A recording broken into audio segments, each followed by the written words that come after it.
have a little discussion here, and since you all do not have the speed of the charging lion or the bulk of the elephant, let's feel free to use your frontal lobes. I won't pick on you, and you won't be graded, but we'd like to hear what you think, and we've got some things here to start off. So, I mean, does anybody have anything they'd like to volunteer about what they thought or their impressions, or should we just go straight to the questions? I'll give you about 3 seconds and no one's embarrassed. 1, 2, 3. All right, let's start. Here's some questions just to prompt some ideas. But anybody, all opinions are valid. Could you identify with one of the characters, and if so, which one or why, or multiple characters? Oh. Okay. All? All of them. All right. Any reason why? I think very human people. Very human. Let's try a different one here. Well, God knows I hope there's an answer to this one. Did you find yourself rooting for or against any particular character? Anyone want to take a shot? I think it's really interesting, like, aside from the allusions to Penn State, but this really is what's happening in higher education right now, and I work in higher education, so it's really, really scary, because humanities are being eliminated because of money, and professors are being controlled by the economy, so it's really interesting, and so I rooted for the doctor, but very striking. That's good.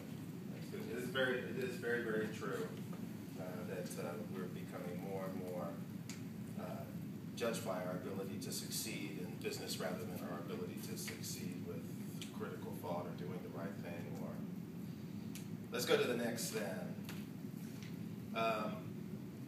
Did you find yourself in suspense about how the events would turn out? Yes. Yes. How? Where did you think that occurred? I was afraid of bad ending. I was afraid of bad ending. Oh, okay. I'm just going to say for the doctor that wasn't really the best possible ending, so I'm going to go with that was actually a bad ending for me. But anybody else surprised about the way it ended, or thought of that it was going to end differently? I didn't get the trial frame. I just didn't understand it. It seemed like a red herring at the beginning, and the wrap-up didn't eliminate anything for me. I'm not sure why it was necessary. Okay, that's good feedback. And it needs the effects that were in the script for staging. With the staging, I think it would have made sense. It's an otherworldly effect with frozen people and lighting, and there are different places so that you get the idea from the staging that they are viewing a film or a hologram, if you would. The whole play is a hologram put on for the benefit of. It might, it also, that may be true, but also it's if you know Socrates is the trial of. Yeah. But yes, it does. But I can understand how that would be confusing, especially in this play. And the pedophile charge, I just didn't get that. I mean, I don't know if this was written before Penn State, but much was made of the fact that football became a religion in Penn State, and I was kind of waiting for some resonance that he seemed to have a very secular kind of relationship to football that was never included in his critique of belief systems. Well, I'm not the playwright, so I don't know what Bill was thinking when he wrote the pedophile charge. What that told me as an actor playing the character, listening to the judge, it was mainly an issue of slander. They don't like this man, so they're going to basically use any excuse to destroy his legacy. Yeah, That's what that told me. It didn't work after Sandusky. It just doesn't work. That's a very good point that you have to be very. It was written before Penn State. It just so doesn't work. It is really, yeah. But I think this is written about, am I wrong? This is not absolutely today. A judge couldn't get up and do that. Correct. today. This is sometime in the future. Yeah, but the We audience. have a judge saying power given to him by the state, by the church. Well, I think you're right, though. I mean, I think you're right in that it doesn't matter when you think the play is as the playwright or the actors, and the audience thinks that it's a different time, and they relate to the Sandusky, then you need to be really aware of how that impacts the audience. It just might be one too many issues that he's being attacked on, because the scene is so short where she comes in drunk and opens her sweater.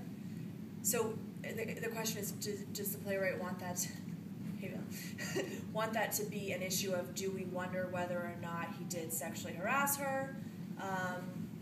It's unclear, I think, right now. Yeah, I'm Bill, by the way. I wrote the thing.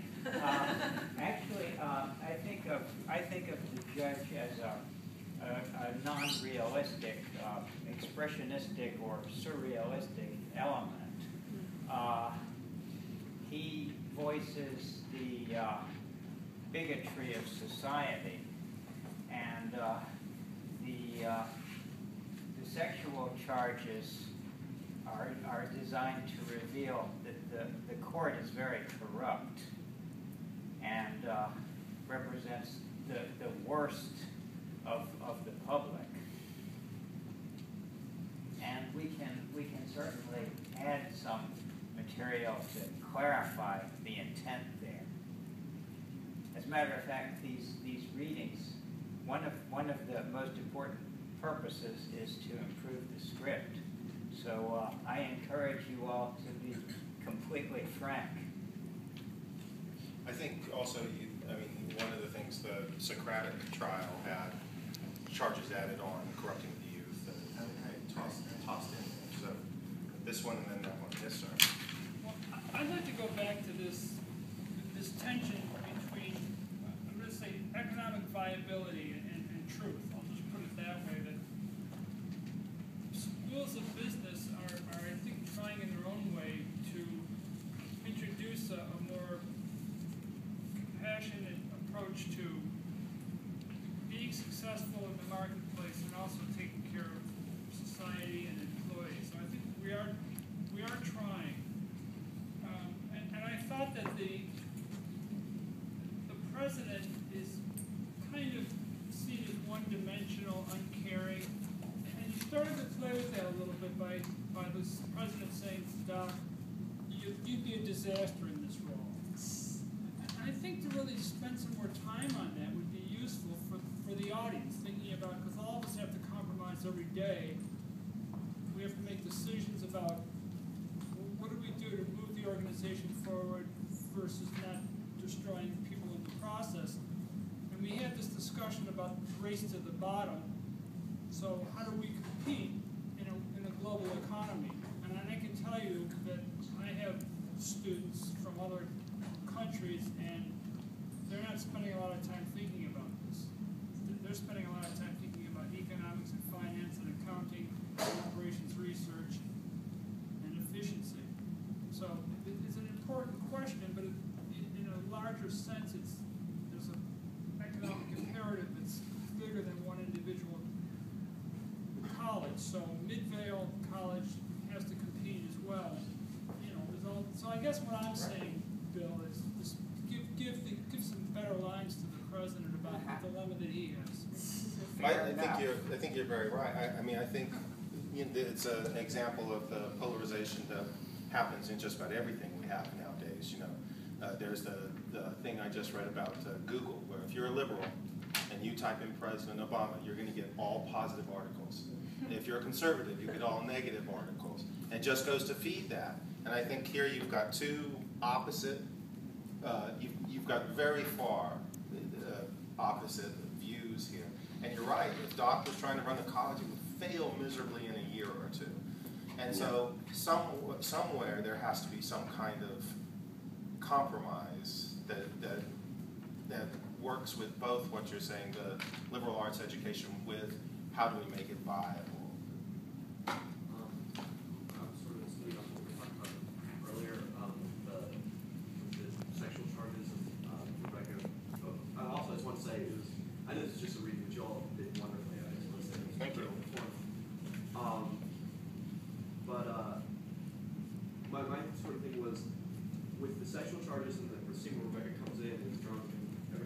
I thought. Sheila, by the way. Sheila, yeah, sorry. Yeah. Sheila's a little confused for two things. First, I didn't know if something had happened that we didn't see, and second, I was confused because that was never referred to again. It sort of was a drop in the void, the scene by itself, and I think that happened again with Bob in the first. I love Doc's relationship with these two students, but the scene where Bob comes in and talking about his risks, his suicide, his parents, it's a lot thrown all at once, and as it kind of got left there, I thought.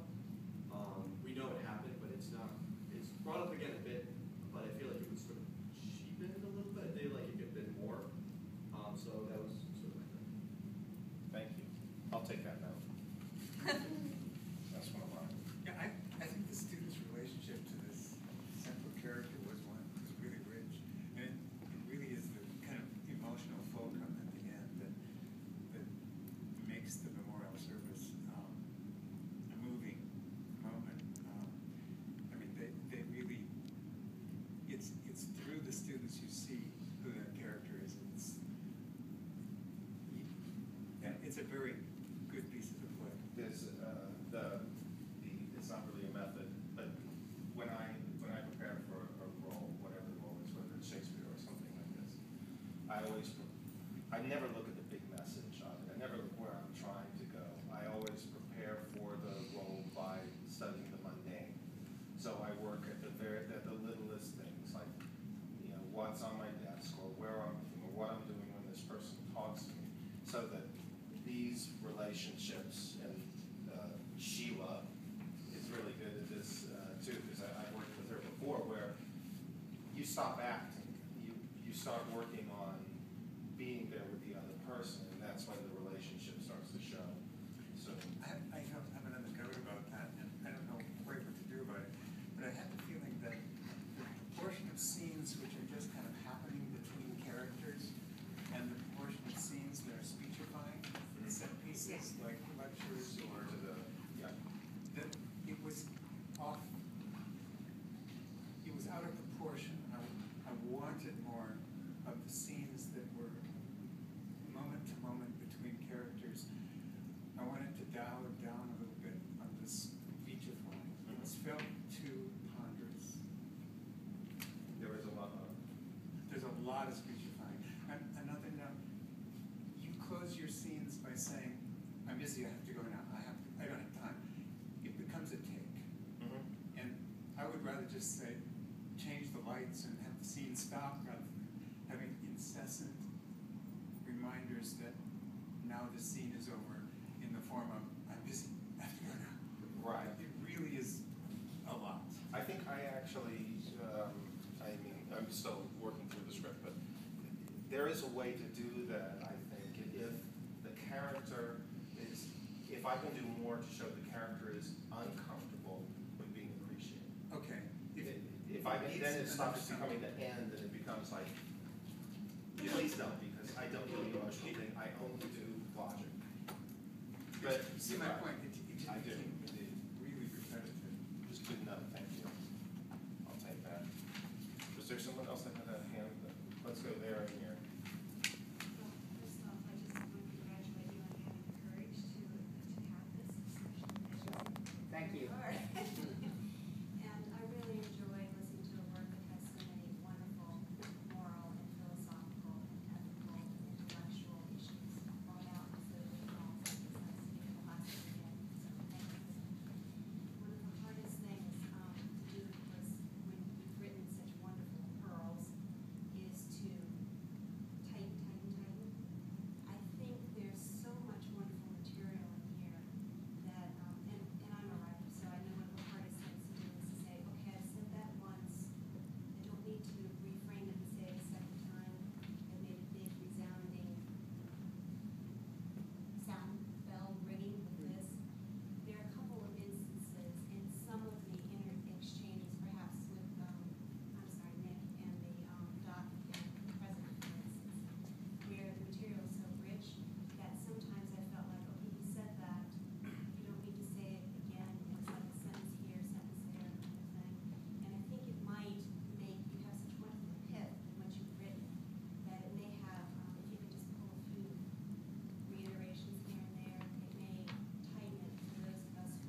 getting back to the gym thing, it is. This is something that's going to be searching and defining to make a viableness for gym. And the thing is that I struggle as a play reading. You're presented something, you got to do it. You're seeing glimpses of acting, but not acting per se here, because that's the whole rehearsal part. But it's varying, because I'm reading the script as you have done. Same thing to me, because he actually states, believe it or not, deep down you know him, your friend. He wants the school to succeed. He doesn't want. He's half Doc. So it's going to be a lot of angst. It's going to be a lot of yin and yang there for me. So. There's a layer of the play that resonates in terms of the way all kinds of workplaces are being run down by soulless bean counters, and I think that's good. I mean, I like the specificity about academia, and although I would have liked to know, a question on my mind was, did he have tenure? I mean, we found out at the end he did, but I kept wondering, well, what about tenure and all this? And I don't know that I think that's a line of questioning that just should be resolved somehow. But even with tenure doesn't mean that they're going to be allowed to stand up in front of a room of students. They may have tenure and still be on staff and still get their salary, and they'll go right then. You don't necessarily get the privilege to stand up in front of them. well, and a little bit of tangent there, but I did want to say that the debate between the president and Doc had a lot of resonance about that. I mean, I think you're right. And, I think that it's important as actors when we really start developing it, that we don't get too caricature. You can't view one side as liberal and one side as the Tea Party. You've got to. They need to be real, with real points to consider, real perspectives. So yeah, I agree. And knowing about tenure would be. That tells you something about where Doc is coming from. Is he secure or is he insecure? These things need to be known, need to be made known. But the fact that, I think there's something in the script that Doc had been there for 30 years, wouldn't that imply that within 30 years he has tenure or not? I think but the 30 years and the tenure line are really close together. They're different, so it doesn't, without having to bring it out that he's got tenure, I think that would be implied in 30 years. Yes.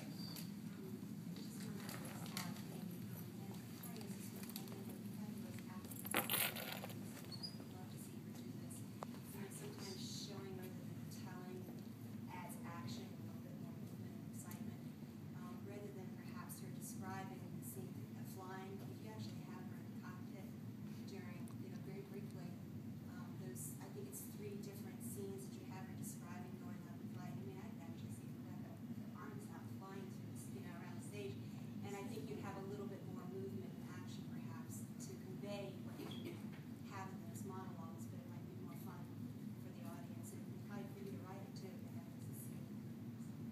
Yeah, I see what you mean. Now, we're not equipped to have stunts, but I don't think you're being literal. No, but I mean, you can, I've seen you guys perform several different things, and she could have a great performance in that moment, just with the fear of the flight, and just what it's like to be able to circle and land. My dad was a pilot too, so I know those moments are pretty hair-raising. Question, is the college president your ex-student and ex-player on the football team also? I don't know if he's ex-player. I would love it if he was a football player. Oh, Because well, that's where he learned to be an executive. yeah, I can answer that question, and the answer is in the affirmative. Okay, so he learned how to be an executive from the football team. He really owes what he is to youth. Right. And simultaneously, he's fighting what you hate. And when you made the remark you did, he's a little bit, I want to say ambivalent about it. He seems to be like really sort of charging through his own agenda as the rising, newly appointed college president. If there's a little bit more internal struggle, and there was a time when you were literally the boss, not just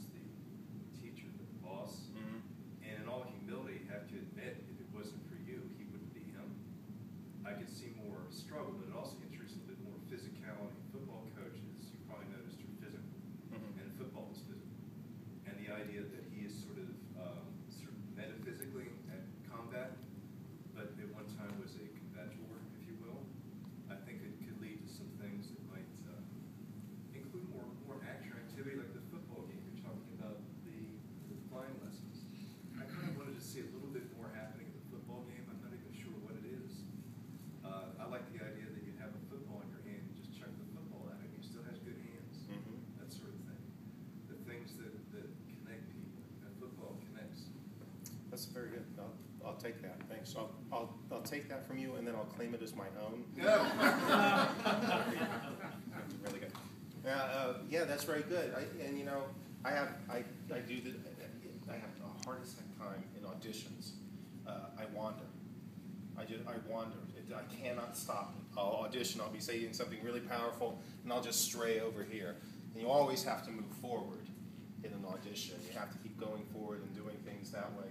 And I think that's an excellent idea, that there can be like some positioning gamesmanship. Like they both like have a seat, and then as soon as he sits down, coach stands up and stands over him. You know, that kind of thing. Or he does the same thing. Or they both stand up and they lean into each other. Or one of them walks away and then the other one is like covering him. You know, like a receiver would cover him, like in a football play. And I especially like the idea of that the coach was the big boss. I mean, there's a part of him where he's saying, feel free to choose. But then he also always says, as long as you choose this. You know, so he's got that boss mentality, and when he loses that boss mentality to Jim, yeah, that's great stuff. I'm glad I thought of it. Give me the ball, coach. Give me the ball. All right, what's next?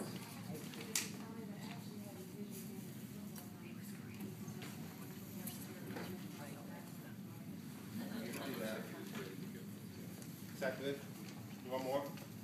Thank you all very much for coming. Thank you. If anyone would like to buy a ticket to our show in November, I can sell them here today.